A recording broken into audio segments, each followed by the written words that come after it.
And they do it by controlling the world of finance, not by creating more value, but by actually controlling the source of money. As I've followed the money, I've learned that almost everything I once believed about money is simply not true.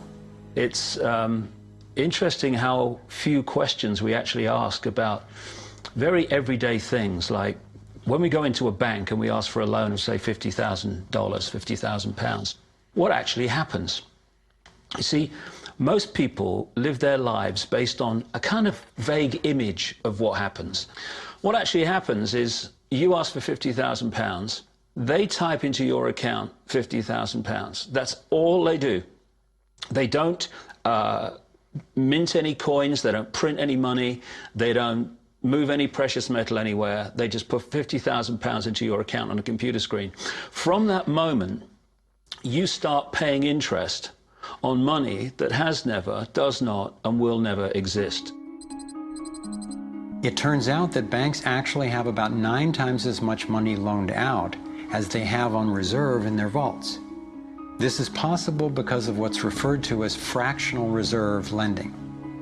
The way it works is that the Federal Reserve, or the central bank in any country, is legally allowed to determine the amount a bank must have on reserve. In the U.S., it's currently around 10%. So if you deposit $10,000 into the bank sets aside 10%, or $1,000, and then loans out the rest of your money. The way it works is, say another person comes into the bank and asks for a car loan of $9,000. At this moment, the bank loans out the $9,000 from your original deposit. It isn't there anymore. The borrower then pays the person selling the car, and they go deposit the money into another bank, which is part of the same central banking system. This $9,000 is treated as a new deposit, and the process continues. The money gets redeposited and reloaned until the initial deposit of $10,000 becomes $100,000. The banking system just created $90,000 by loaning out your money. Apparently it began with the goldsmiths in the 17th century, when people were trading in gold. Gold was heavy to carry around, so people stored the actual metal in vaults and traded receipts instead. Those receipts were the first paper money. Since only a few people would withdraw their gold at any given time, the vault owners, basically the new bankers, began creating receipts for more metals than they actually held. They loaned out those receipts and charged interest on money, gold, that they didn't really have. That's how our so-called fractional reserve system was born. In this system, the bankers get to make up money out of nothing, while the rest of us have to work hard to earn it. It has created a modern form of serfdom where the mass of society is now working to pay off their debt to the banks.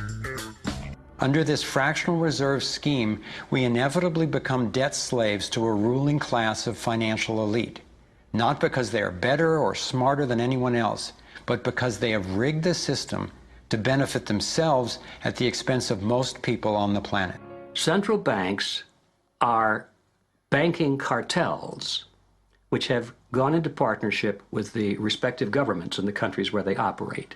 And they've been given monopolistic power over the creation of the nation's money supply.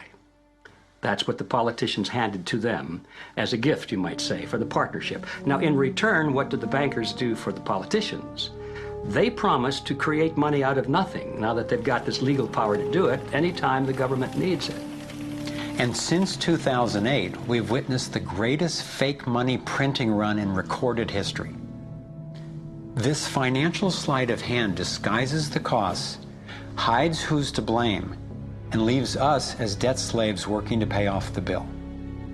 I found it revealing that in the same year the Federal Reserve was founded, 1913, the Internal Revenue Service was also established. An income tax was then instigated so you and I would have to pay the politicians' debt plus interest to the bankers. David Icke explains how he sees the Federal Reserve rigging the so-called business cycles. Stage one, it's like throwing a fishing line out.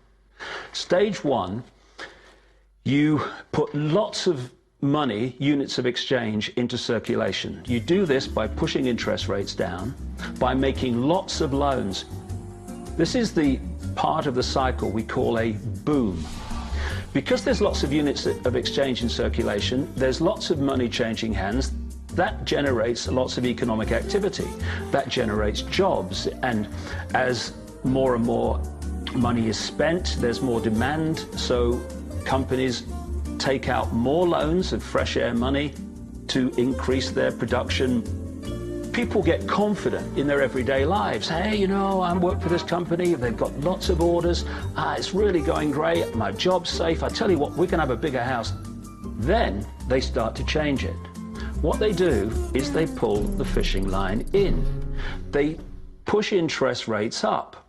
Now, fewer people, are taking out loans, and they make the criteria for having a loan from the bank stronger anyway. And also, now, as interest rates have gone up, a larger part of people's income is going to pay back the extra interest and not being circulated in buying things. Suddenly, there's nothing like as much money in circulation, and therefore, fewer things are being bought. Companies start to go down in terms of their profits. They start to shed jobs, and they start to go out of business. People lose their jobs. They can't pay the mortgage anymore of the big house they took out in the good times. Now what the banks are doing is starting to reel the fishing line in, because as they go bankrupt, companies and individuals, the banks get the real wealth, the property, the land, the resources that they had signed to them for lending merely figures on a screen. Now this economic cycle of fishing line out, fishing line back, lots of units in circulation, pull them in, has been going on for centuries. And what it's done, it's stolen and accumulated the real wealth of the world in the hands of the few. At the international level, central bankers use the World Bank and the International Monetary Fund to make more money while exploiting the resources of countries they lend to, bankrupting them in the process. The central bank of central banks is the Rothschild-created Bank for International Settlements.